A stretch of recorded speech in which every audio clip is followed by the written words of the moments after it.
আমার শ্রদ্ধা জানাবো, আমার সহলেখক যারা আছেন তাদেরকেও আমার শ্রদ্ধা জানাবো, এবং সর্বোপরি রাজ্য সরকার বাংলা একাডেমিতে এবং তথ্য সংস্কৃতি বিভাগকে আমার কৃতজ্ঞতা জ্ঞাপন যে 2005 সাল থেকে আমাকে প্রতি বছর এখানে দেখে যাচ্ছেন। কিন্তু শেষ কয়েক বছর ধরে একটানা এই গল্পের জন্মকথা বলতে বলতে আমার মনে হয়েছে এটা কোথাও চর্বিত চর্বণ হয়ে যায়। যে তো আমি বেশ কয়েকটা বছর বিভিন্ন কারণে একটু আগোছালো হয়ে গেছি, মনেও রাখতে পারি না, বলতেও পারি না ঠিক বলতে। তো আমিও একটু লিখে নিয়ে এসেছি, আপনারা একটু শুনুন। গল্পে একসময় বলা হতো, সেই কবে থেকে কতক ঠাকুর বলে যেতেন, আর শ্রোতার দল মুগ্ধ হয়ে শুনত। গল্প লেখার জন্ম নিয়ে আমাকে বাংলা একাডেমি বেশ কয়েকবার ডাকলেন, এখন তাই সেটাকে সত্যি সত্যি চর্বিত চর্বণ মনে হয়। জন্মপদ্ধতির এক একজন মানুষের এক এক রকম। এখানে আমি প্রাণী কথাটা সচেতনভাবেই বললাম না, কারণ পোষ্য আদরের প্রাণী ছাড়া ফরসেপ বা সিজারিয়ান কেস হয় না। তেমনি গল্পের ক্ষেত্রে নর্মাল কেসের আদর বেশি। কিছু কিছু ইংরেজি শব্দ এত বেশি বোধগম্য হয়ে গেছে যে তার বাংলা বললে মনে হয় ঠিক বললাম না শুনলাম তো। তার মানে জোর করে টেনে বের করলে বা অপারেশন করে বের করলে সে লেখা কতদূর গল্প হতে পারে আমার জানা নেই।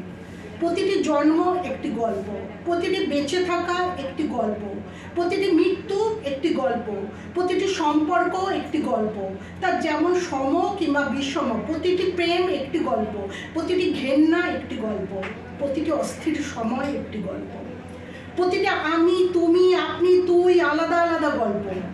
আমার মনে হয় আমরা সবসময় একটা গল্পের ভেতর বেঁচে থাকি।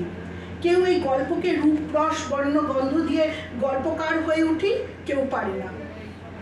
সম্প্রতি আমি যে দপ্তরে কাজ করি সেই দপ্তরের এক অফিসার আমায় বলেছিলেন, আমি তো রোজ অফিসে এসে পাতার পর পাতা লিখি, কিন্তু জানেন আমাকে তো কেউ চেনেই না। কজন লোক জানে আমার স্যালারি আপনার থেকে অনেক বেশি, কিন্তু আপনার নেম ফেম আছে। আহা কি মোলায়েম শব্দ, আমার নাম। আমি আমার খুব সংক্ষেপে একটি গল্পের জন্মকথা নিয়ে বলছি। সম্প্রতি জলটুঙ্গি পত্রিকাতে প্রকাশিত গল্প, আমার একটি গল্প লেখিকা বিনা পানি শ্যামল গঙ্গোপাধ্যায় পুরস্কার পেয়েছে। সেই গল্প দিয়ে শুরু করি। আমি উত্তম পুরুষে লিখতে স্বচ্ছন্দ বোধ করি, কিন্তু এই গল্পটি তৃতীয় পুরুষে লেখা, অর্থাৎ বিনা পানির কথার মুখে। আমার মনে হয় আমরা সব থেকে ভালোবাসি নিজের নামটিকে। নিজের নামের প্রতি এক ধরনের নার্সিসিস্টিক প্রেম থাকে, বিনা পানিরও আছে, তাই সে আবার লেখিকা। এই গল্পে বিনা পানি লিখতে পারছে না, জগৎ সংসারের কোনো কিছু তার লেখার বিষয় হয়ে উঠতে পারছে না। কখনো সে নস্টালজিক হয়ে উঠছে, তখন বলছে, তখন লেখা হচ্ছে। দিদি বেচারি কাঠগড়ায় দাঁড়ানো আসামির মতো মুখ করে বোনের সামনে এসে উপস্থিত হলে বোন বলতো, তুই আবার বদমাইশি করবি, আর আমি তোকে বাঁচানোর জন্য আবার মায়ের কাছে পিটুনি খাবো। দিদির অপরাধে বোন মার খেত, যেমনটা চিরকাল হয়ে আসছে। একজন বা একদল অপরাধীর জন্য নিরাপরাধরা সাজা পায়। মায়ের কাছে পিটুনি খাওয়ার পর বোন দিদিকে ব্যথার জায়গা দেখিয়ে বলতো, এই দিদি এখানটায়। দিদি বিনা পানি বোনের ব্যথা জায়গাতে হাত বুলিয়ে দিয়ে বলতো, ঠাকুর আমার বোনের সব ব্যথা সারিয়ে দাও। গল্পে এগোলে বোনের এই পিটুনির ব্যথা আবার ফিরে আসে।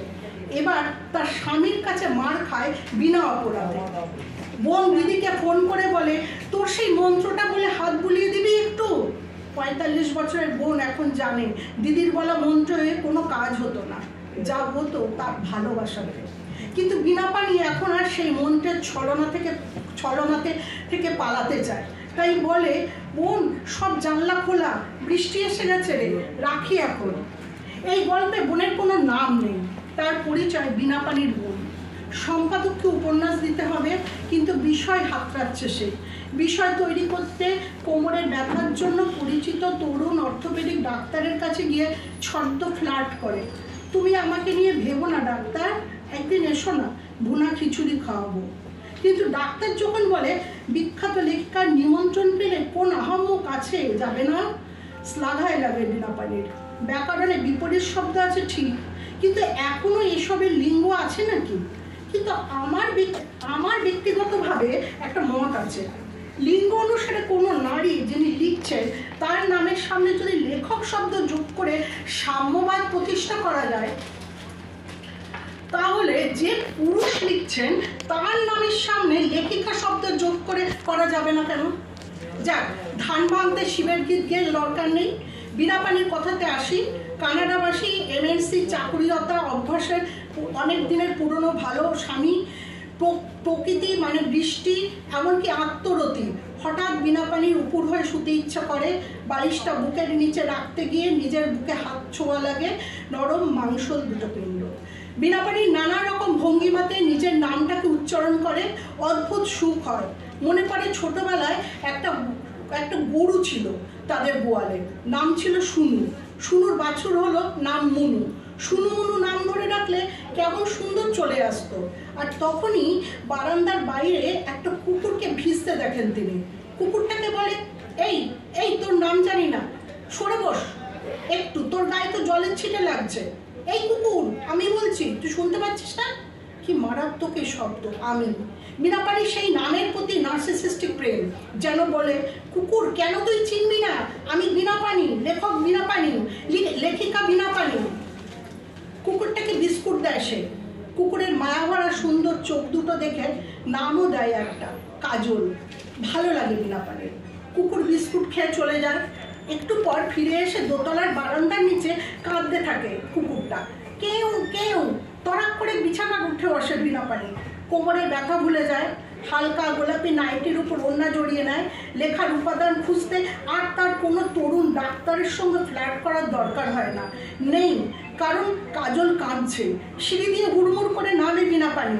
সে আত্মরীতি বিস্তৃত, সংসার তাকে পিছু টানছে না, কারণ কাজল কাঁদছে।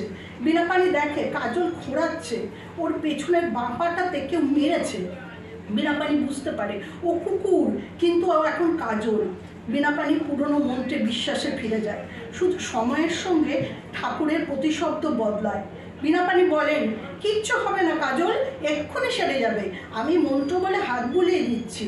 ভগবান, তুমি কাজলের সব ব্যথা সারিয়ে দাও। প্লিজ ভগবান, তুমি আমার কাজলের সব ব্যথা সারিয়ে দাও। গল্পটি এখানে শেষ। বীণাপানি উজ্জীবিত হয়, নাম উজ্জীবিত হয়। নাম হলো এক ধরনের জপ পদ্ধতি। 2 অক্ষরী 5 অক্ষরী নাম আছে সাধন চর্চাতে। তাই নামকে কেন্দ্র করে, নামকে ভালোবেসে এই গল্পটি আমি লিখেছিলাম। ধন্যবাদ।